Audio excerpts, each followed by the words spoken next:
Okay, this is Haleigh Alaga's Diabetes 101. So by now, hopefully you realize what a diabetic is and that a type 1 diabetic has no pancreatic function. So that said, Haleigh can't live without insulin for very long. So, No one can. no one can. This is insulin. Haleigh has a pod, that's this, on her body.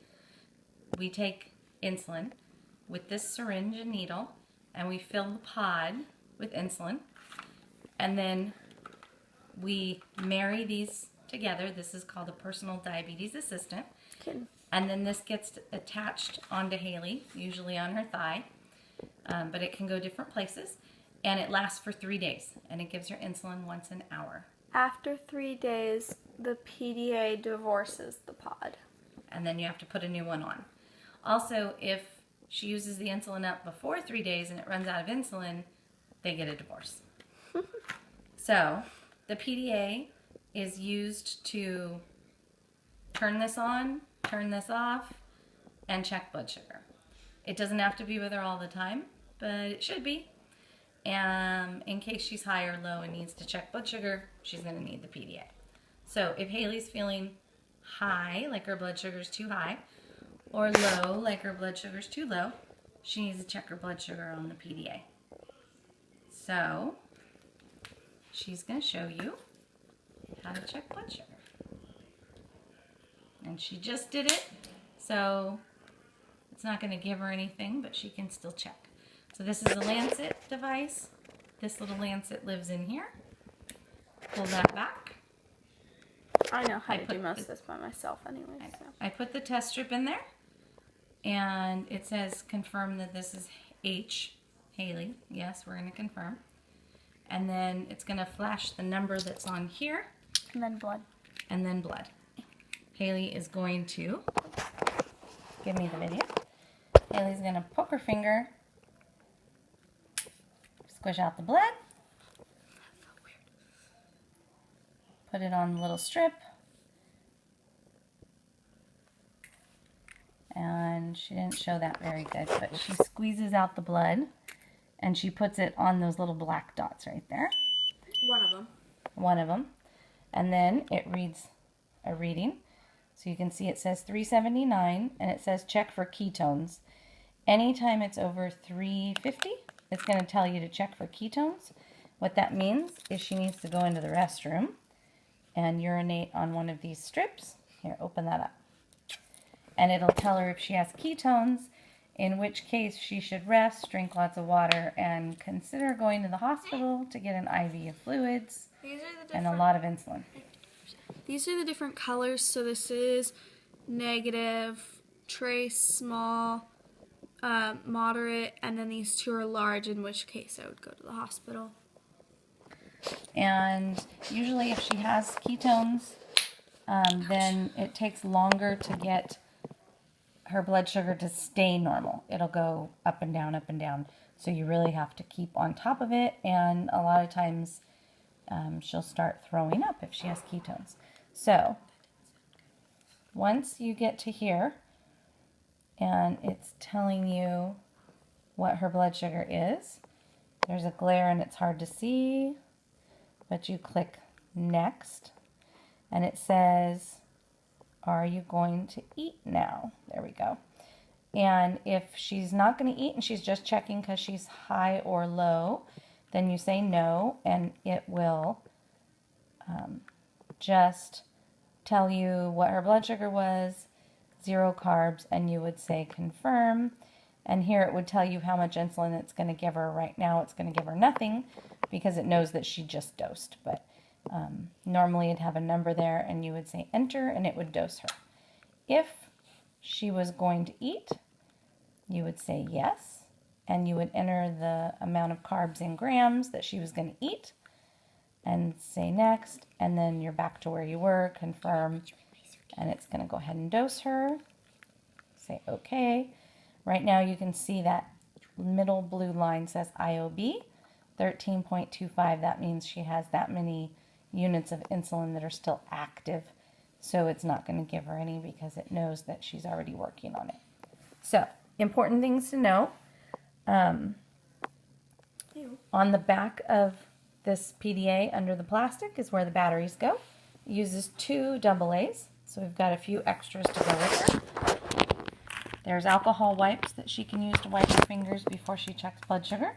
She never does that. There's this little lancet device. There's a refill little lancet to go inside it. The cap comes off and that goes in there. There's urine ketone strips right there. Test strips right there. And then she has lots of pods with her in case they die. If her pod dies, she needs to change it right away because she can't live very long without insulin. We have lots of insulin.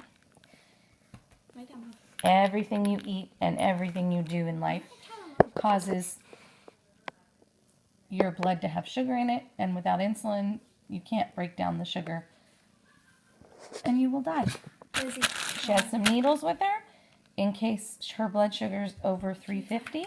She needs to change her pod and give herself a shot of insulin. Her blood sugar should be 100. That's normal. Haleigh's rarely normal. Hi. Haleigh's rarely normal. This is my animal collage. So Haleigh's usually high. But this is Lizzie. In DC, there's going to be a lot of walking. And exercise will bring blood sugar down. So if Haleigh's low, she'll get crabby and cranky and whiny. Yep, that happens both ways. And yeah, that happens both ways. But she'll look kind of drunk and she'll feel really tired.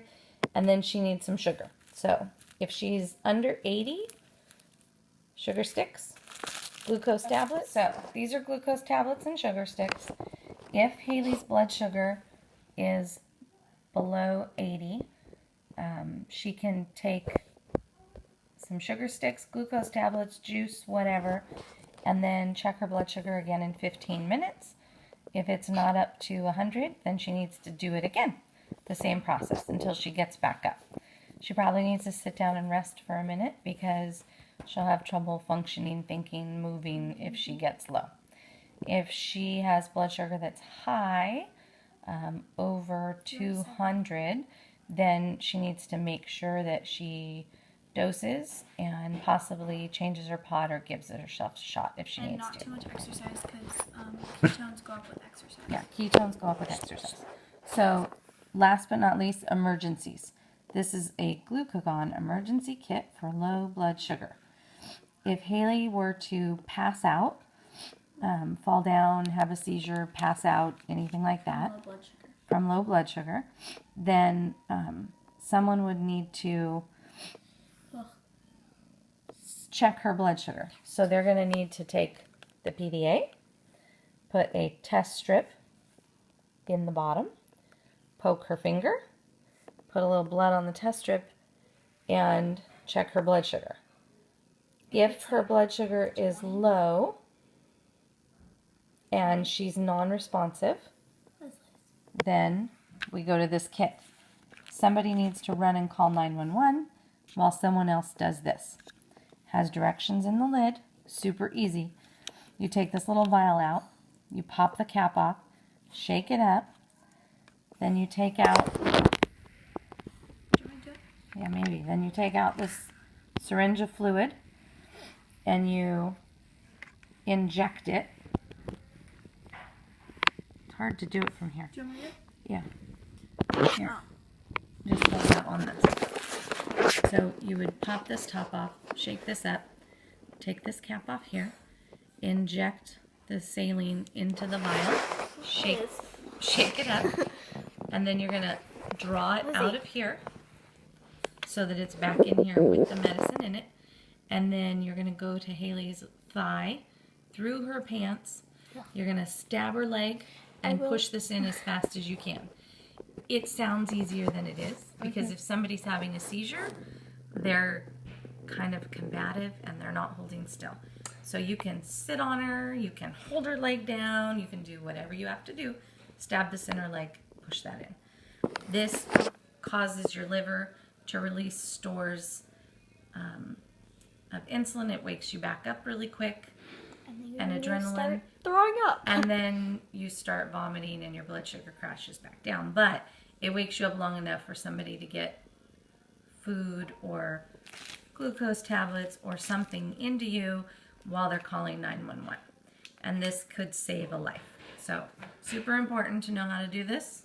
Make sure to look at this and check this out. Make sure to have her tell you how to check blood sugar just in case. She needs to check blood sugar before she eats breakfast, lunch, and dinner. Preferably any snacks. And she needs to check blood sugar before she goes to bed.